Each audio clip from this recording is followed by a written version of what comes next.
Portions of this program are brought to you in part by Fairview Park Hospital, a leader in healthcare for Dublin, Lawrence, and surrounding communities, providing community healthcare services including 24-hour emergency room.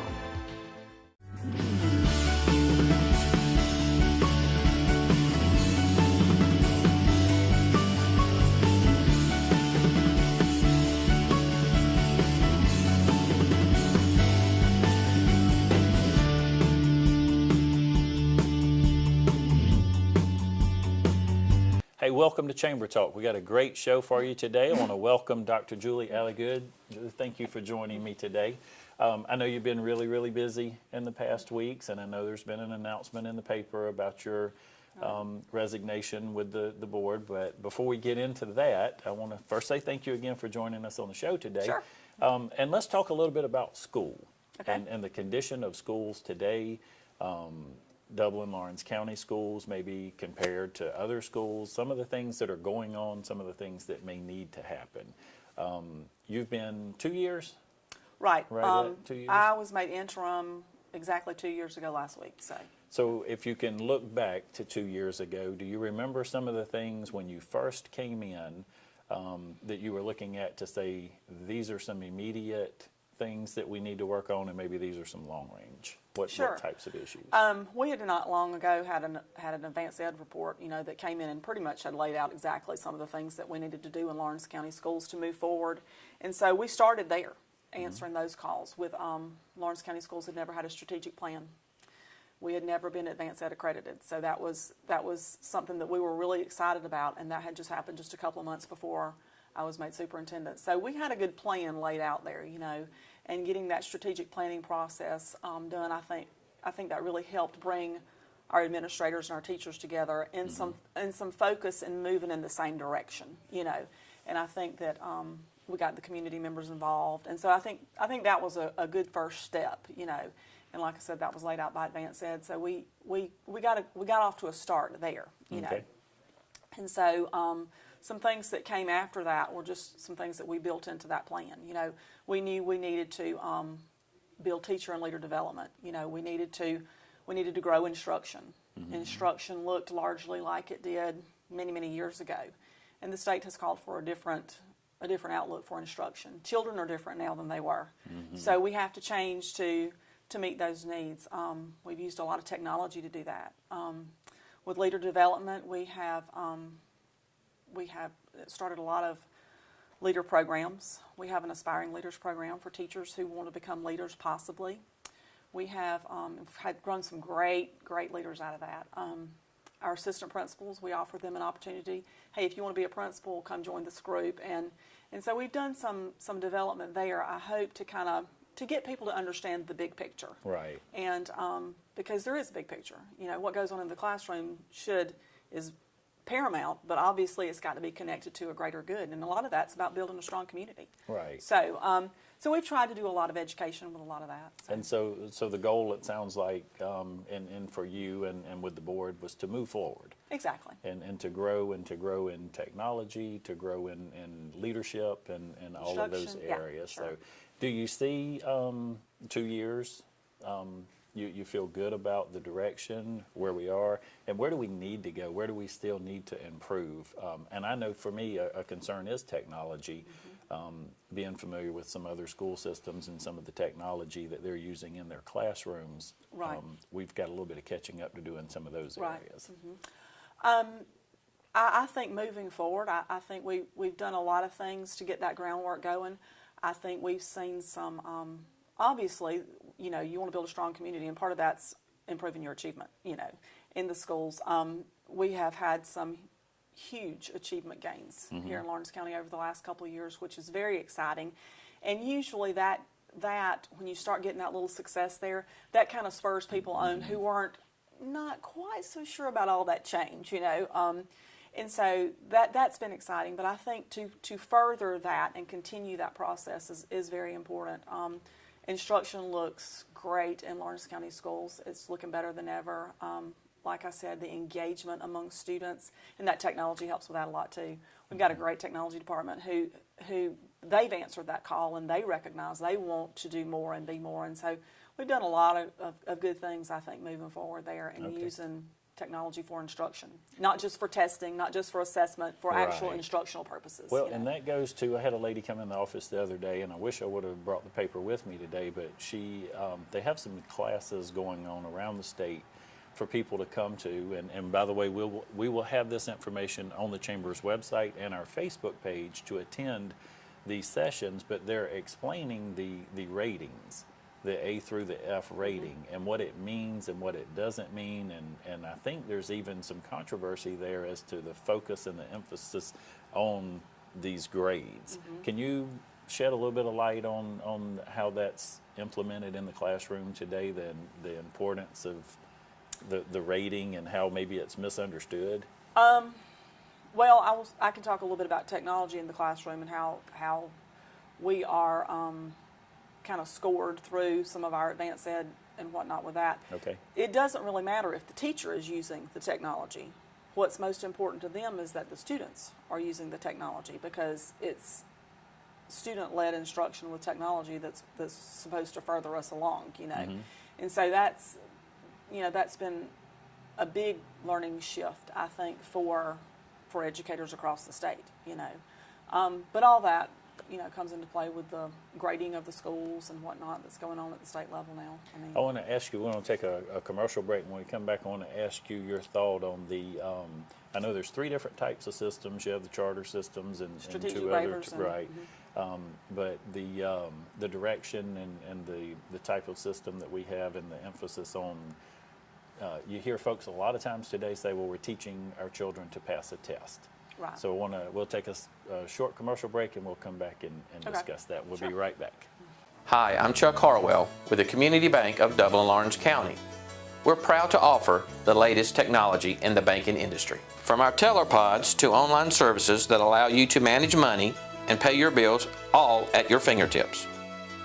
Our every design has you in mind, right down to our expanded drive-through for the convenience of larger vehicles. Our banking services surpass any other in town. You'll notice the difference when you walk in our front door. Remember, Community Bank of Dublin-Lawrence County, the bank that's service-built, where common sense banking never goes out of style.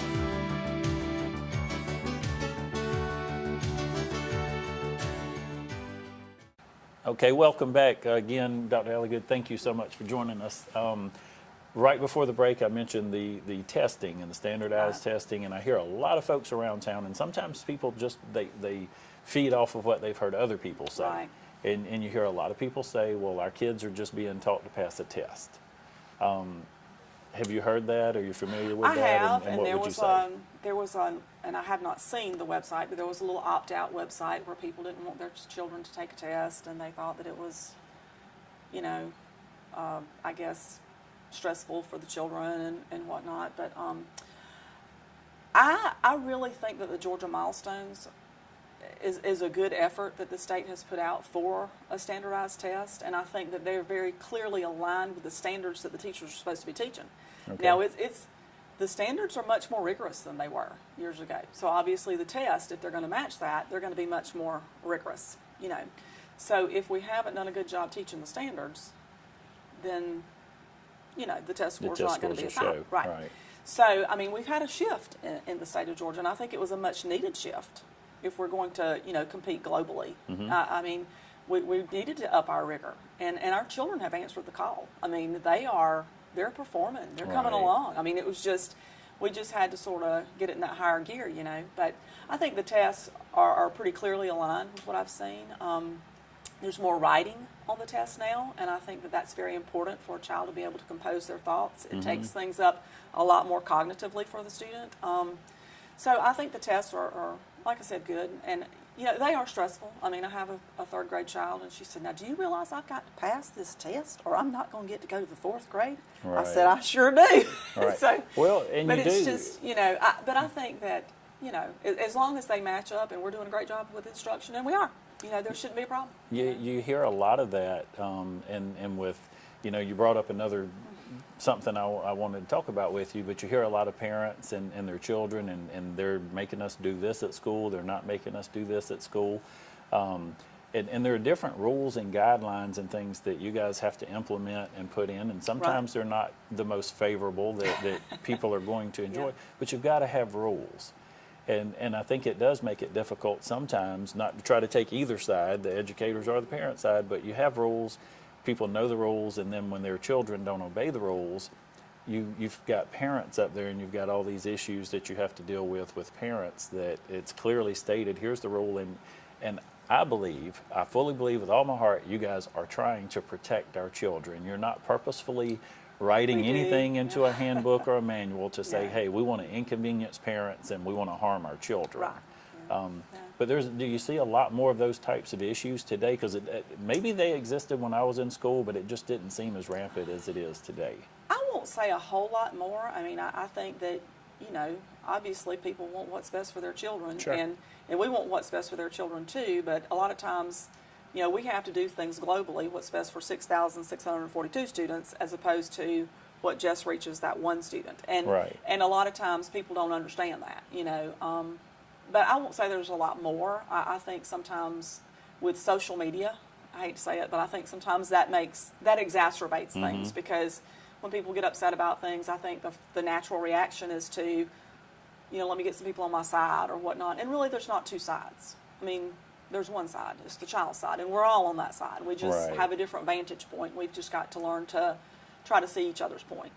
Does that make sense a little bit? It does. It does to me. And I think you guys, I appreciate our educators and what they're doing. I think they're doing a wonderful job. They are. It's tough. It is tough. It's really tough today, and you mentioned, and social media makes so many things that much more difficult because, you know, anywhere you turn today, there's a camera, there's a phone, somebody's watching, and unfortunately, I think sometimes you only catch the negative part or the end of what happened. You didn't see all the things that led up to whatever that particular circumstance is. Exactly. So that makes it a little more difficult. Let me ask you, I know you've been asked a million times in newspaper, and bullying.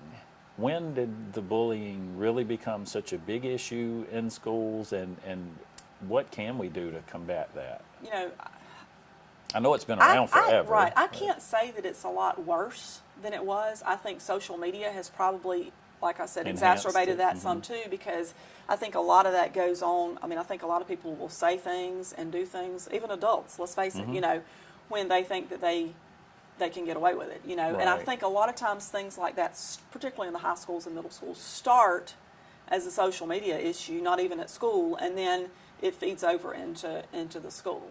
Not every time, but a lot of times. You know, other than that, I mean, I can't really say it's a bigger problem. I mean, I was a high school teacher. Did I ever see it? Yeah, sure. I mean, you know, I don't know that we identified it as bullying until, you know, probably, I don't know when it really became popular, probably about 10 years ago, 8 years ago. I mean, and so, but you know, it's been around a long, long time, I think. And we do have programs and things. We do, and we're looking to address it. We do, and we have some counselors and some social workers who do a great job, and we're trying to get a little bit more protocol established and getting them involved in the loop, you know, making sure that let's touch base with the social worker. You know, if this is a problem and it's bleeding over into home, we want to make sure that we address all areas of it. So bringing it to light has helped us a little bit in making sure that we, you know, are following through in every avenue for the child. But, you know, I think, we have. I mean, we've worked a lot with our administrative staff on the protocol of how to investigate an incident. Okay. I've been an administrator in Lawrence County since 2005, and I don't ever recall our having any training on how to investigate an incident. It was just one of those things I think they just assumed you just did. And, you know, but we want to make sure that, you know, we have some protocol on making sure you involve the parent, whether it's the bullying incident or just any other kind of incident. Right. You know, we want to have some protocol and some steps that we go through, making sure that we interview the appropriate people who might have been involved in the incident. So we've tried to go back and really establish some clear guidelines for all those things. And I think that's helpful. I think it's going to be helpful. You know? Okay. So it, you know, it's been a bad thing that it came to light, but I think we've been able to kind of clean up a few things that just, quite frankly, just hadn't been done. It is. It's a bad situation. I know, like I said, it's been around since we were in school. Right.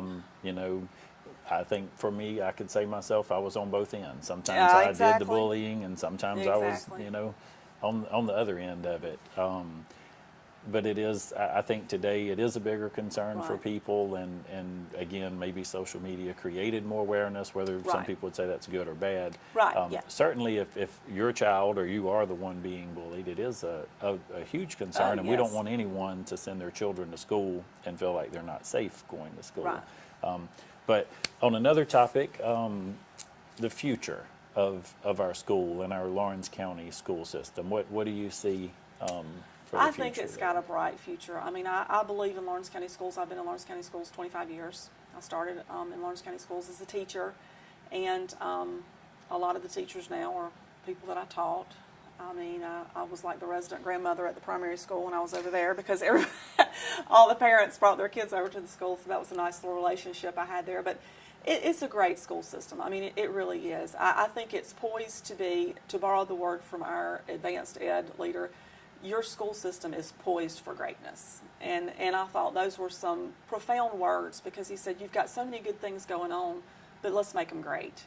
And I think that's what we've been striving to do for the last couple of years. And I think, continuing on some of these paths and kicking some things up a notch will only make things just grow better and better, you know. Okay. So. That's great. Julie, we're going to take one more short commercial Okay. break, and we'll come back, and I want to talk to you a little bit about your future plans Okay, when we come sure. back. So we'll be right back. I'm Locke Wilford at Dublin Auto Outlet. Nobody beats our prices and nobody beats our selection. Clean, late model vehicles. If we don't have it, we'll get it. Dublin Auto Outlet, downtown, across from the new Dairy Queen.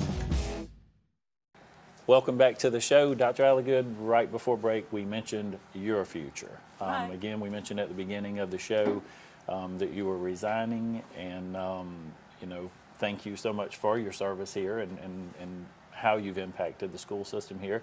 What are your plans for the future? Well, I have 25 years of service in, and I have 5 more years to go, and I have a lot left that I want to do. So there are a lot of different areas that I want to go back and hit. There are probably, if you ask me my favorite thing, I love teaching and learning, and I feel like that's where I best impact instruction and education. So I will definitely be working in an area of teaching and learning, I hope. I also miss children. I don't get to see children every day, and I miss that. Okay.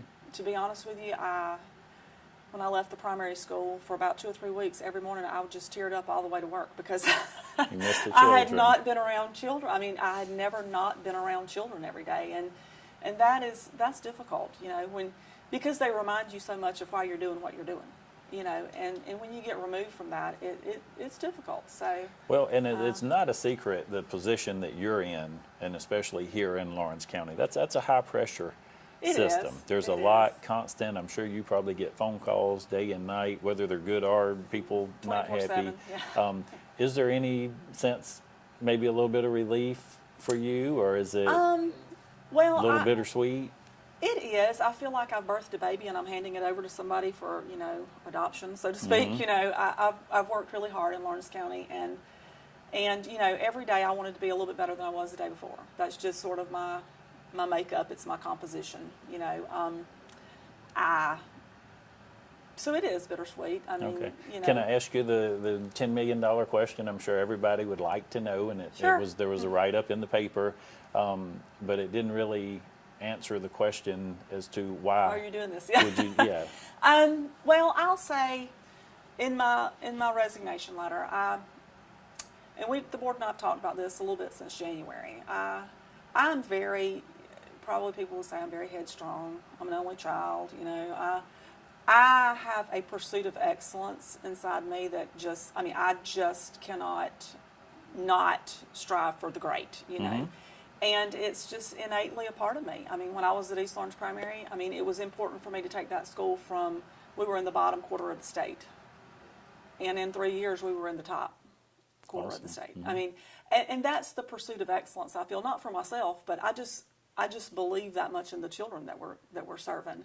And I believe that leadership is about service. But to make a superintendency work, there's got to be a real tight alignment in between where you're going and where the community and the board and everybody else wants to go. Right. And So I it's a feel team like effort. It is, because you can't do it any other way. I love every board member that's on there. We haven't had any, we've had some disagreements, but Sure. we haven't had any, I know that their heart is children, and I think that they know that my heart is children and moving forward. But how you do that, I think, is very important, and I think you kind of have to have the same. And I don't know if our Maybe the same vision vision was didn't quite align. as tightly aligned. Okay. And my leadership style is just, that's part of my composition, and I don't think I can change that. I mean, I probably, could have been superintendent 10 more years if I'd just go in and just let things, go. But it's just not my leadership style, Okay. know. And so, but I think they were genuinely surprised that I resigned. I mean, it wasn't anything I know that they I were was asking surprised when I for picked or up the paper, expecting. so. And it's not any, and, I don't hold anything against anybody. I just feel like that there may be somebody more suitable. Okay. To do the job. A good separation. You guys are Oh, in good yeah, sure, terms yeah. and everything. I Just told them, maybe the visions just right. didn't. I'm working till June the didn't align. 30th if they want me to. I mean, Mm-hmm. if they want to go ahead and bring somebody else, I'm good with that too. I'll serve Lawrence County Schools in the capacity they want me to until that time. So. And just maybe to do with schools and a little not with the schools, but you mentioned vision and Yeah. leadership and moving forward. Can you share with me just a few things you would like to see happen For Lawrence County for schools? Lawrence County, even the community? Well, we have such a great community. I think we are at a disadvantage in some ways because, with the Lawrence County system, we're divided east and west by the river. And that's been a huge effort by me and my entire leadership team to try to bring that together. And I see a huge difference in that now. It's not where we want it to be, Right. but I would like to see that continue to strengthen and grow. And then I think the lines with Dublin City will continue to grow too, and we can become one community. I think that's the only thing that's going to make our community stronger if we work together, to build a great community. I mean, I agree. And everybody working together, and you Right. do have And pursuit of amazing. excellence, yeah. Well, you do, but we have, unfortunately, and I think it is better, and it's improved, and especially It has. among our children. Maybe Exactly. not so much with some of our Exactly. adults, but our children work together, play together, grow up together, and sometimes I think they're still divided because of past histories and traditions and things that folks want to carry on Right. that tradition, maybe rather than letting their children develop their own histories and traditions and rivalries here. Exactly. So it would be great to have a community working together in concert all together Cohesively, and yes, to make So- everything work. So I think that I see it moving in that direction. Maybe a little more slowly than I'd like to see, but I see us moving in that direction. Okay. Well, I appreciate you again coming on the Thank show you. today. We want to wish you well in all your future endeavors, Thank and I don't know if you're planning on staying in Lawrence County or if you will not be, but thank you so much again for all your service and efforts with our children. And thank you for joining us. Thank you for your support, and thank you of your support of our community, our chamber, our businesses.